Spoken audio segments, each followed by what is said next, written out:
ভয়ঙ্কর পরিস্থিতি। এরকম এটা প্রাকৃতিক ব্যাপার, তো এতে কারো কিছু হাত নেই, কিন্তু সরকার মুখ্যমন্ত্রী বারবার খবর নিয়েছেন এবং কর্পোরেশন KMDA যুদ্ধকালীন পরিস্থিতিতে কাজ করছে। এটা সলিড ওয়েস্ট ম্যানেজমেন্টেরও কথা হয়েছিল, সেটাও কিন্তু হঠাৎ দুর্ঘটনা ঘটেছে, হঠাৎ ফাটল ধরেছে, ধস নেমেছে, নানা ধরনের সমস্যা হয়েছে।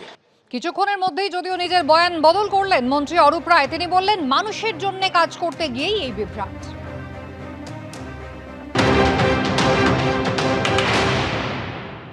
এখানে ডিজাস্টার হয়েছে, অনেক বাড়ি ক্ষতিগ্রস্ত হয়েছে এবং এরা দীর্ঘদিন ধরে প্রায় 100 বছরের বেশি ধরে বসবাস করছে।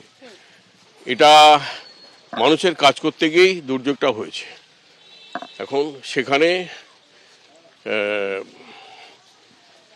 সরকার চিন্তাভাবনা করছে কিভাবে এদের পাশে থাকা যায়, কিভাবে এদের সমস্যাগুলো দূর করা যায় এবং ইতিমধ্যে এদেরকে শিফট করে যারা ক্ষতিগ্রস্ত অলরেডি হয়ে গেছে, যাদের বাড়ি। তাহলে কি পরিকল্পনায় পারদর্শিতায় গাফিলতি ছিল, সে কারণে এরকম হলো?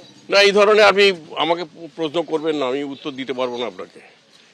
পরিকল্পনা কোনো, শুনুন, কাজের মধ্যে কাজ করেছেন, ঘটনা ঘটেছে, বিপদ হয়েছে, বিপদে মানুষের পাশে আমরা আছি এবং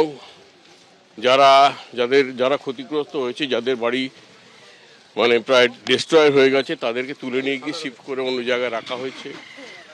তাদের খাওয়া দাওয়ার ব্যবস্থা করা হয়েছে বিভিন্ন ক্লাবে, বিভিন্ন স্কুল বাড়িতে, বিভিন্ন জায়গায়। এখন কি পরিকল্পনা, যাদের মাথার উপর ছাদ নেই, আস্তানা নেই? পরিকল্পনা এটা এক্সপার্টদের সঙ্গে আলোচনা পরিকল্পনা করা হবে। প্রশাসনের গাফিলতির জন্যই আজকে হাওড়ার মানুষজনকে এই সমস্যার মুখে পড়তে হচ্ছে। যখন স্থানীয় বাসিন্দারা এই অভিযোগ করছেন, তখন বিজেপি রাজ্যসভার সাংসদ শ্রমিক ভট্টাচার্য তিনি কিন্তু বলছেন শুধু শাসক দল তৃণমূল কংগ্রেসের জন্যই কিন্তু হাওড়া পুরসভায় অন্তত 10 বছর নির্বাচন হয়নি।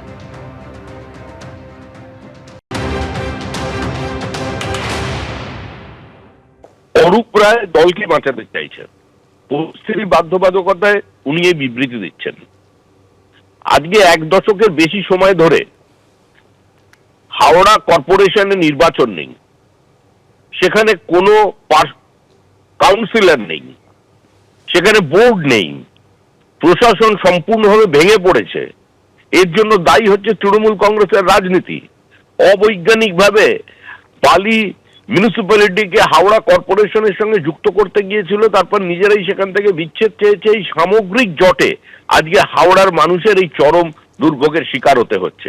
কার্যত প্রশাসক হিসেবে তৃণমূল কংগ্রেস চূড়ান্ত ব্যর্থতার পরিচয় দিয়েছেন।